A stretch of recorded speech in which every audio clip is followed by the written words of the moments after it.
Assalamualaikum, saya Pramitya, NRP 52141149 dan ini teman saya. Bintang Karista, NRP 521411000136. Di sini kami dari Sistem Informasi ITS akan mempresentasikan panel proyek kami DMJK kelas A tentang Wi-Fi Direct dengan nama proyek kami yaitu Dynamic Smart Sharing. Dan untuk penjelasan selanjutnya akan dijelaskan oleh teman saya, Dina. Ini akan mempresentasikan tentang video pembuatan dari Wi-Fi Direct kami ini. Nah, pertama, deskripsi mengenai Wi-Fi Direct ini adalah kami menggunakan sumber, yaitu berasal dari sumber ini, bisa dilihat seperti ini. Nah, di situ terdapat penjelasan yaitu tentang Wi-Fi Direct. Nah, kami menggunakan Wi-Fi Direct peer-to-peer. Nah, di mana Wi-Fi Direct peer-to-peer adalah memungkinkan sebuah aplikasi untuk berhubungan dengan piranti yang berada di dekatnya tanpa perlu terhubung melalui jaringan atau access point. Jadi sehingga kita cuma membuka Wi-Fi, kemudian search peers, lalu tinggal dikoneksikan. Langkah-langkah dari Wi-Fi Direct file sharing ini adalah yang pertama adalah setup permission. Setup permission ini digunakan untuk bagaimana perangkat tersebut membolehkan aplikasi Wi-Fi Direct berjalan. Kemudian setup broadcast, kemudian pencarian peer digunakan untuk men-search atau mencari perangkat-perangkat yang sedang aktif di dalam Wi-Fi Direct. Kemudian mendapatkan daftar peers. Nah, kemudian bisa mengkonekkan ke sebuah peers. Nah, untuk kelebihan dari aplikasi kami ini adalah kami membuatnya lebih simpel daripada sumber yang kami temukan, yaitu di aplikasi ini tidak usah untuk membuka direktori di mana file yang akan dikirim tersebut disimpan. Jadi langsung saja dengan membuka galeri, kemudian klik file JPG yang akan dikirim. Itu kelebihannya dari sumber yang kami temukan. Sedangkan kelebihannya dari fasilitas-fasilitas lain seperti Bluetooth itu adalah untuk menggunakan Wi-Fi Direct menggunakan konsep Wi-Fi Direct ini jauh lebih cepat dibandingkan dengan Bluetooth, dan juga melalui aplikasi ini itu tanpa menggunakan koneksi internet sehingga murah biaya, sehingga aplikasi ini dapat disimpulkan murah biaya, cepat, dan juga lebih user friendly.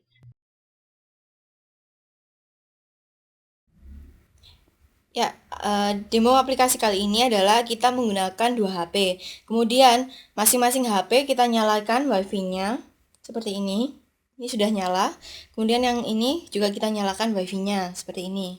Nah, kemudian kita masuk ke pengaturan Wi-Fi di HP masing-masing.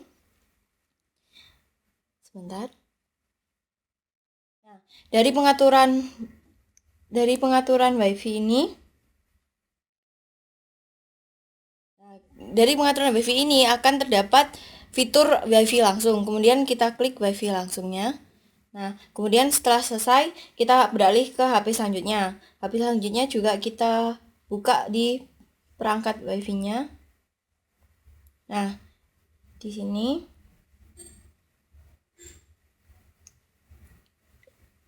Nah, di sini juga ada Wi-Fi Direct. Seperti ini, kita buka.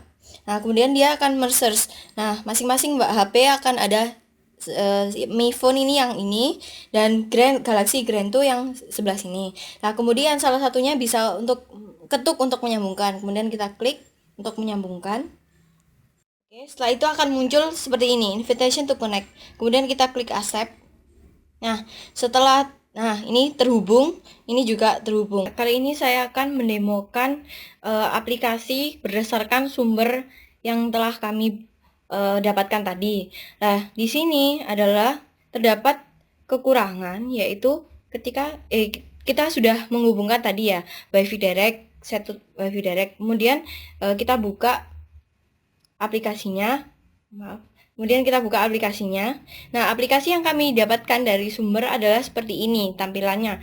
Bukan hanya tampilan saja, search saja tidak bisa. You have seperti ini tulisannya. Nah, seperti itu, search space saja tidak bisa. Kemudian, untuk file sharing, dia perlu untuk masuk ke direktori-direktori. Nah, seperti ini. Dan direktorinya itu juga kosong, jadi tidak ada isinya. Jadi, aplikasi ini itu belum bekerja dengan maksimal. Jadi hanya merupakan konsepnya saja. Nah, kemudian kita mengupgrade-nya menjadi lebih simpel dan juga bisa untuk mengirim file extension.jpg. Nah, setelah kita tadi menyambungkan WiFi Direct-nya, sekarang kita buka aplikasi WiFi Direct yang kami buat. Nah, kemudian kita pilih tombol search di atas seperti ini. Ini juga tombol search di atas untuk mendiscover atau untuk search space. Kemudian dari search space kita akan seperti tadi kita akan mendapatkan daftar-daftar perangkat yang aktif. Nah, kemudian kita bisa klik connect seperti ini. Nah, kemudian di sebelah perangkat lain akan terdapat notifikasi seperti ini. Kita bisa klik sambung untuk menyambungkan. Nah, kemudian setelah itu, nah dua-duanya bisa langsung sharing. Nah, misalnya kita ambil di sini, kita share salah satu foto, misalnya seperti ini. Nah, di sini di HP satunya langsung akan muncul seperti ini. Nah, itulah tadi penjelasan kami mengenai WiFi Direct yang kami buat.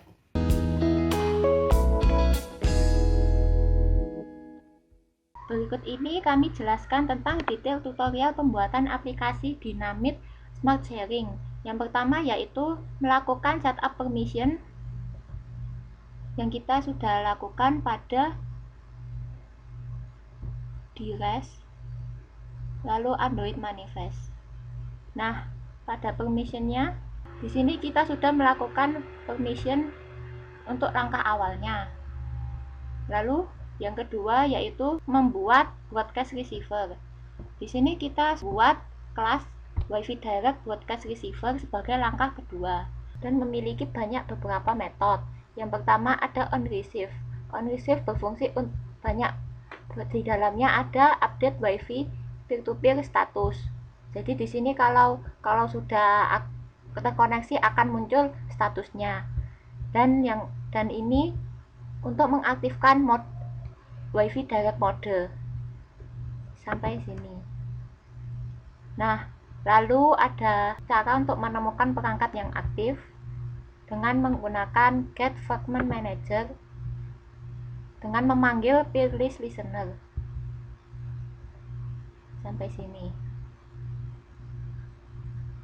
Lalu akan muncul notifikasi koneksi sukses dan akan langsung mengetahui IP server dengan coding seperti ini yang mengetahui fragment detailnya. Lalu jika tidak ada koneksi maka akan di disconnect atau tidak ada aktivitas lainnya, yaitu reset data. Lalu untuk mendapatkan IP address dari HP klien maupun HP server menggunakan kelas util, di mana kelas util ini untuk mendapatkan IP.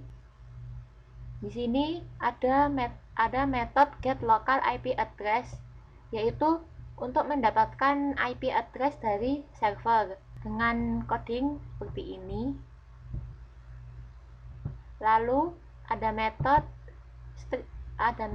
get decimal IP. Jadi IP-nya dibuat dengan tipe dalam bentuk angka. Jadi mudah dibaca.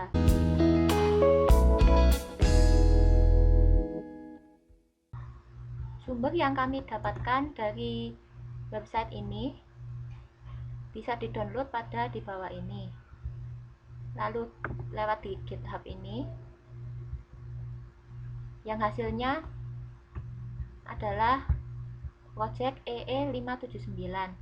Project ini memiliki beberapa kelas. Nah, dari kelas-kelas tersebut kami telah melakukan modifikasi untuk aplikasi kami selanjutnya. Dan di sini kita menggunakan sebagai dasar untuk pembuatan aplikasi kami ada 4 kelas, yaitu device detail fragment, yang bisa kita lihat bahwa kami juga menggunakan device detail fragment. Lalu yang kedua ada device list fragment, dan kita juga ada sebagai dasar pembuatannya. Lalu ada Wi-Fi direct broadcast receiver, kami juga ada. Dan di sini adalah main activity-nya. Nah, di sini main activity-nya berbeda karena kami telah memodifikasi sesuai dengan harapan agar mudah dan user friendly. Pada codingan sumber, di sini ada banyak kelas yang akan membingungkan para developer, sehingga ada kelas server secara detailnya mengenai HP server itu sendiri, dan juga HP client ada kelas tersendiri. Untuk mengambil filenya menggunakan browse folder, dan di sini yang dimaksud adalah mencari file directory di HP Android melalui file manager. Di sini akan membingungkan para user untuk menggunakan aplikasi tersebut, dan aplikasi ini tidak berjalan sepenuhnya karena aplikasi ini belum sepenuhnya benar, karena pada saat running tidak bisa berjalan dengan baik. Dan untuk mendapatkan file tipenya, yang dimana di sini kan kita tahu bahwa tipe file yang didapatkan bisa berbentuk PDF, JPG, MP3, dan AVI. Pada kenyataan penggunaan aplikasi EE579 ini tidak bisa menemukan file directory yang berekstensi TXT, PDF, JPG, MP3, dan AVI.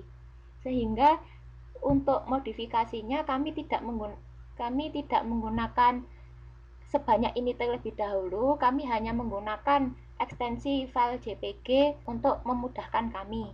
Pada codingan sumber ada kelas, yaitu kelas query, di mana kelas query ini tidak tahu bagaimana sistem kerjanya. Jadi kami modifikasi untuk menghilangkan kelas query ini, dan menghilangkan kelas server, menghilangkan kelas client. Untuk browse folder ini kita menggunakan browsing langsung sehingga tidak melalui file directory. Algoritma yang kami gunakan untuk aplikasi kami adalah berdasarkan penjelasan dan materi dari Pak Aris Cahyanto. Di sini Pak Aris menjelaskan tentang membuat new activity dengan metode onCreate, onStart, dan onResume, dan kami telah mengaplikasikannya secara real pada main activity. Di sini ada metode onCreate. Nah, onCreate ini untuk membuka koneksi peer-to-peer. Lalu ada onResume, lalu ada onPause. Nah, di sini ada metode reset data hanya sebagai tambahan saja, yang apabila tidak melakukan apa-apa.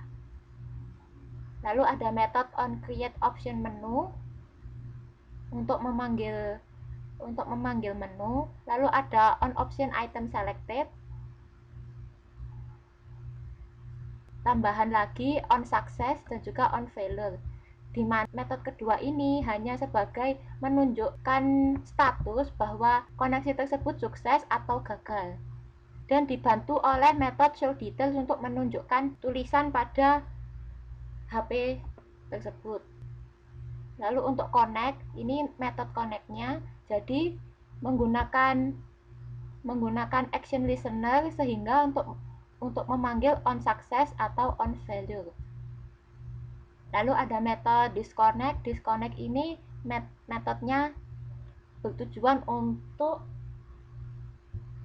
membatalkan koneksi peer-to-peer dari kedua HP. Dan ada cancel disconnect. Cancel disconnect ini merupakan metode ketika apabila melakukan disconnect, kita bisa mengcancel kalau ingin kembali WiFi peer-to-peer device, yaitu connected atau available atau invited. Jadi kalau connected nanti akan kalau kedua HP ini connected satu sama lain, maka akan muncul status connected WiFi P2P device. Lalu ada status available di mana status available ini belum terhubung oleh lainnya, sehingga statusnya adalah available. Lalu yang ketiga adalah invited. Invited ini adalah perangkat yang akan dihubungkan. Jadi invited ini sebagai pemberitahuan bahwa HP yang akan dikoneksikan mau terhubung oleh HP lainnya.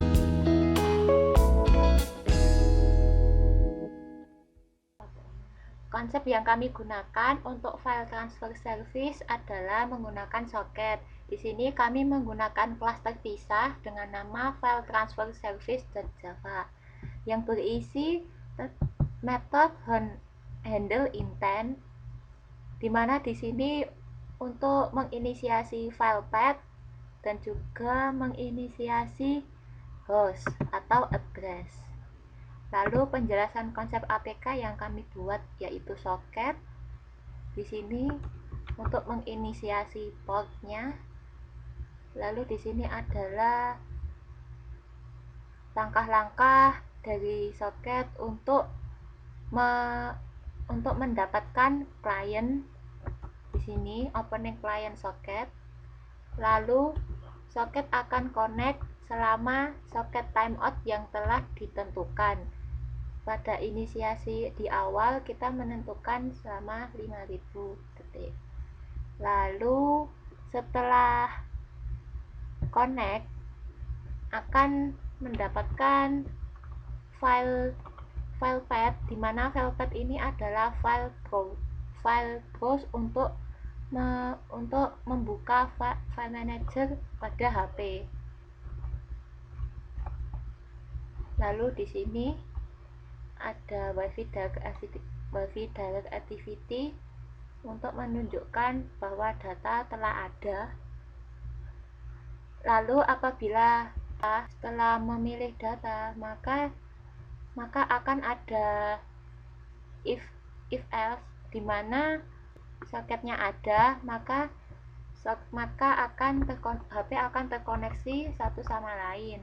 Jika tidak, maka akan disconnect.